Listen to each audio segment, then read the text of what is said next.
जी sir. क्यों खड़े सारी बैठने? अस्सलाम वालेकुम, मेरा नाम सोनिया बशीर है और मैं हसनाबाद गेट नंबर 2 की रिहायशी हूँ। अपनी वालदा और एक छोटी बेटी के साथ रहती हूँ। मैं स्टेज ड्रामों में बतौर अदाकारा काम करती हूँ, जिसमें मेरा नाम मीरा खान है। इकबाल सिद्दीकी नामी बंदा जो डीजी खान में रहता है और वो ड्रामे देखने आता था, तो उसने वहाँ पे मुझे बहुत खाने ख्वाब दिखाए कि मैं आपको इस स्टेज की दुनिया से निकाल कर इज़्ज़त देना चाहता हूँ और शादी करना चाहता हूँ, जिसके मैं झांसे में आ गई। और उस बंदे ने मेरी, पहले से मैं शादीशुदा थी, उसने मेरी खुला करवाई अदालत के थ्रू। उसके बाद उसने मेरी न्यूट्रल वीडियोस और तस्वीरें बनाता रहा धोखाधड़ी की बुनियाद से। जब मैंने शादी का तकाजा किया, मेरी खुला की डिग्री जारी हुई, तो मैंने शादी का तकाजा किया, तो वो इस चीज़ को टाल मटोल करता रहा और मैंने कतई ताल्लुक़ करने की कोशिश की, तो वो मुझे न्यूड वीडियो और तस्वीरों से ब्लैकमेल करने लग गया। उसने मुझे बोला कि अगर आप कतई ताल्लुक़ करती हो तो मैं आपकी न्यूड वीडियो और तस्वीरें जो है ना, मैं सोशल मीडिया पर वायरल कर दूँगा और आपको कत्ल भी कर दूँगा। धमकियाँ देने लग गया, जिस वजह से मैं बहुत परेशान हुई। मैंने मिन्नत समाजत की, उसके आगे हाथ जोड़े कि खुदा का वास्ता है कि मुझे इस चीज़ से आज़ाद कर दो, मुझे ये तकलीफ़ ना दो। आपकी वजह से मैं बहुत ज़्यादा परेशान हूँ। आप ये वीडियो तस्वीरें सोशल मीडिया पे वायरल कर दोगे तो मेरा कुछ भी नहीं रहेगा। लेकिन वो बाज ना आया। फिर उसके बाद 2-3 महीने मैंने उसको व्हाट्सएप से ब्लॉक कर दिया। हर चीज़ से ब्लॉक करने के बाद वो लोगों के थ्रू मुझे धमकियाँ, फ़ोन पे धमकियाँ दिलवाता रहा। मेरे काम में मैं काम करने की कोशिश कर रही थी, अपना ड्रामा वगैरह करने की कोशिश कर रही थी, तो वहाँ पे तंग करता रहा मुझे आके।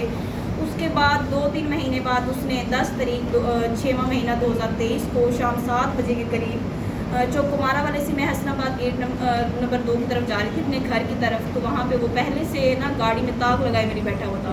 होंडा कलर की ब्लैक गाड़ी थी, तो वहाँ पे वो मुझे बैठा देख रहा था। जैसे ही उसने मुझे देखा, मेरे करीब आया, मुझे बोला कि गाड़ी में बैठो। मैंने इनकार कर दिया, मैंने कहा मैं गाड़ी में नहीं बैठूंगी। कहता है अगर आप और गाड़ी में नहीं बैठोगी तो मैं आपकी वीडियोस वायरल कर दूँगा। अगर वीडियोस और तस्वीरें, न्यूट्रल वीडियोस और तस्वीरें अगर डिलीट करवाना चाहती हूँ तो मेरे साथ 2 मिनट गाड़ी में बैठो। जिसके मैं झांसे में आ गई और मैं गाड़ी में बैठी हूँ, तो उसने वहाँ से गाड़ी मतलब चला लिया और ले गया मुझे खाद फैक्ट्री से आगे खानेवाल रोड पर किसी घर के चुबारे पे। वहाँ ले जाकर मैंने उसकी बहुत मिन्नत समाजत की कि आप मेरी वीडियोस, न्यूड वीडियोस और तस्वीरें डिलीट कर दो, वो मुझे घर जाने दो। फिर उसके बाद उसने मुझसे सेक्सुअल फेवर मांगी, जिससे मैंने इनकार किया। उसके बाद उसने ज़बरदस्ती इस्लाह हराम किया और मेरे बहुत तशद्दुद मेरे जिस्म पे किया। वहाँ से मैं 2 बंदे नामालूम बंदे थे जिन्होंने चबारे की चाबी दी हुई थी, वो बाहर पहरे पे खड़े रहे हैं। उसके बाद मैं वहाँ से शोर वोर करती हुई वहाँ से निकली हूँ और भागी हूँ। गली में आई हूँ तो 2 रिक्शा सवार जा रहे थे, जिनको मैंने आवाज़ दिया और उन्होंने रिक्शा रोका है। वहाँ उन्होंने मुझे ना उनके चंगुल से छुड़ा के घर छोड़ा है। पहले तो मैं बदनामी के डर से चुप रही हूँ, क्योंकि मैं स्टेज अदाकारा हूँ। यहाँ पे आजकल अदाकारों की कोई वैल्यू नहीं है, उनके साथ कुछ भी हो जाए तो कोई भी अच्छा नहीं समझता, तो इसलिए मैं चुप रही हूँ बदनामी के डर से। लेकिन वो बंदा अपनी नापाक हरकतों से बाज नहीं आया, उसने मुझे बहुत हरासा किया, बहुत ज़्यादा परेशान किया। फिर मैंने अपना मुकदमा ये दायर करवाया, जिसकी ये FIR हुई है न्यू मुल्तान थाने में। ये वाली ये 23 तारीख को ये FIR हुई है, 23 को। उससे पहले मेरा मेडिकल हुआ है, ये निश्तर में, ये मेडिकल है और निश्तर मेडिकल होने के बाद FIR 23 को हुई है। 24 को रात को मैंने 1:40 पे उस बंदे को गिरफ्तार करवाया है नवा शहर रेक्स थिएटर के बाहर से।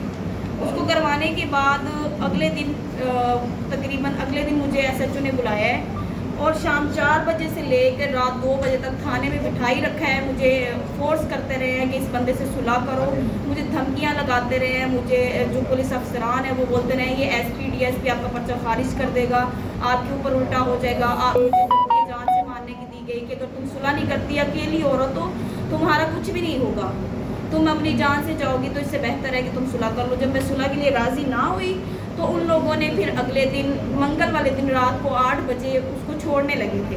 फिर मैं वहाँ 8 बजे पहुँच गई हूँ। मैंने उसकी वीडियो बनाई है थाने में बैठे की उस बंदे की। उसको उन्होंने ऐसे रखा हुआ था जैसे वो पुलिस वालों का मेहमान हो, कोई मुलजिम ना हो। फिर उसके बाद अगले दिन बुध वाले दिन उन्होंने शाम 4 बजे उसको 4-5 बजे उसको छोड़ दिया है। जब छोड़ दिया मुझे पता लगा तो मैं पुलिस के पास गई हूँ। उन्होंने कहा शख्सी ज़मानत पे छोड़ा है, यूँ है वो, मुझे धमकियाँ शमकियाँ। पहले तो वो मेरे मुंह पे धमकियाँ दे रहे थे। जब मुझे सुलह के लिए फोर्स किया जा रहा था, उसका भाई इरफान, इकबाल सिद्दीकी का भाई है इरफान, वो भी पुलिस में है, उसका बहनोई, वो सारे मुझे धमकियाँ दे रहे थे कि आपके बाल काट दिए जाएंगे, आपको फैर मार दिया जाएगा, आपकी बेटी को अगवा कर दिया जाएगा। मेरी बस वज़ीर आला पंजाब से, वज़ीर आज़म से, IG साहब से, DIG साहब से, इन सब से मेरी अपील है कि मेहरबानी करें, मेरे साथ इंसाफ करें। मेरे मुलजिम को छोड़ दिया गया है पैसे लेकर, पुलिस एहसासबाज हो गई है मुलजिम के साथ कि खुदारा मेरे आगे हाथ जुड़े हुए हैं कि मेहरबानी करके मुझे इंसाफ दिलाएं। मैं इस वक्त बहुत अकेली हूँ, अकेली औरत हूँ, दर दर के धक्के खा रही हूँ। इस टाइम मैं आपको बता नहीं सकती कि मैं किस कैफियत में हूँ। ये मेरे हाथ जुड़े हुए हैं आप लोगों के सामने कि मेरे लिए इंसाफ करें। मैं दर दर के धक्के खा रही हूँ, मुझसे बाहर है, मुझे जान का खतरा है, मुझे धमकियाँ दी जा रही हैं, मारने की धमकियाँ दी जा रही हैं। पुलिस ने अपनी जेब तो गर्म कर ली है, लेकिन उस मुलजिम को छोड़ दिया। वो असर रसूख वाला इंसान था। देखिए, जुर्म ऐसे नहीं रुकेगा।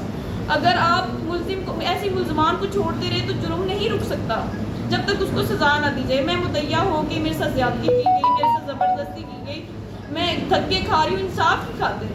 मेरी कोई सुनने वाला नहीं है। CPO साहब के पास भी मैं अपनी एप्लीकेशन लेके गई हूँ, उनको भी मैंने बताया कि इस तरह मेरा मुलजिम छोड़ दिया गया है, लेकिन कोई भी मेरे लिए इंसाफ नहीं कर रहा। मैं अकेली हूँ और मेरी रिक्वेस्ट है, तमाम अहदेदारान से रिक्वेस्ट है कि मेहरबानी करें। आज हवा की बेटी दर बदर घूम रही है इंसाफ की खातिर, और मैं इस टाइम इतनी तकलीफ में हूँ। अगर मेरी जान को कुछ भी हो जाता है, अगर मुझे कत्ल कर दिया जाता है, इसकी ज़िम्मेदार मुल्तान इंतज़ामिया है और कोई नहीं है। पुलिस अफसरान है जिन्होंने अपनी जेबें तो गर्म कर ली है। कुछ दिनों के लिए ये पैसा चलेगा, ये सारी ज़िंदगी के लिए नहीं चलेगा। सब अफसरान से बार बार अपील है कि मेहरबानी करें। मुझे ये डर है कि पुलिस को बेगुनाह लिख देगी, मेरी तफ्तीश भी चेंज की जाए और मुझे इंसाफ दिलाया जाए तमाम अहदेदारान से। बस मैं इतना ही कहना चाहती हूँ। कितना अर्सा पहले आपकी मरासिम रही? ये मुझे 1.5 साल हो गया इसको मेरे साथ, ये शादी के मेरे पास रिकॉर्डिंग्स भी हैं जो SHO साहब अब मान नहीं रहे। उन्होंने लोगों को कहा है कि भाई मैंने तो पकड़ा नहीं है। ये रिकॉर्डिंग्स आपने 1787 पे IG पंजाब साहब को क्यों नहीं? मैंने कॉल किए, उनको कॉल करके मैंने उनको बताया कि इस तरह मेरे मुलजिम को छोड़ दिया गया है। उन्होंने SP की तरफ से मुझे फ़ोन आया है कि आपने पेश होना है। मैं उस टाइम अदालत में थी, तो मैंने उनको कॉल की कि मैं ना SP साहब के पास अभी आ नहीं सकती, क्योंकि मैं इस टाइम ना मेरी 164 के बयान होने थे वहाँ पे कि पुलिस फेवर कर रही है। क्योंकि मुझे तो पहले पता लग गया था जब उन्होंने कोई एविडेंस नहीं इकट्ठा किया। जहाँ पे रेप हुआ है वहाँ पे एक चारपाई थी, सराहना था, कोई एविडेंस उन्होंने इकट्ठा नहीं किया। फिर उसके बाद मुझे इतने बंदे मेरे गिर्द बिठा के, आप CCTV कैमरे चेक कर सकते हैं पुलिस स्टेशन के, मेरे गिर्द इतने बंदे बिठा के मुझे ज़ोर ज़बरदस्ती की जा रही थी कि आप सुलह करो, ये बंदा बहुत बड़ा अफसर है, इसकी बहुत बड़ी सिफारिश।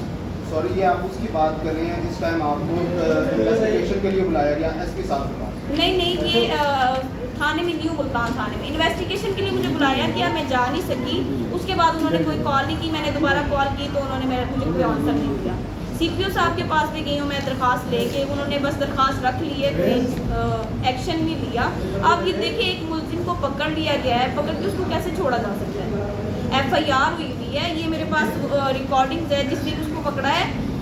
मंगल वाले दिन मुझे पता लगा था कि उसको छोड़ रहे हैं। मैं वहाँ पहुँच गई हूँ तो उसको 5-7 लोग लेने के लिए भी आए हुए थे, जिसमें से बहुत नामवर शख्सियत है नहीद आला, जो पीपल्स पार्टी के MPA की सीट पे उनको किया गया है, या पता नहीं इस तरह है।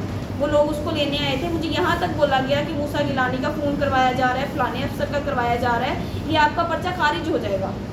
मैंने कहा जो कुछ मर्जी हो जाए, मुझे मार भी दिया जाए, लेकिन मैं इस चीज़ से पीछे नहीं हटूँगी। इसलिए फिर पुलिस के साथ उन्होंने कॉम्प्रोमाइज़ कर लिया, उनकी जेबें गर्म कर दी, करके उन्होंने वो बंदा छुड़वा दिया।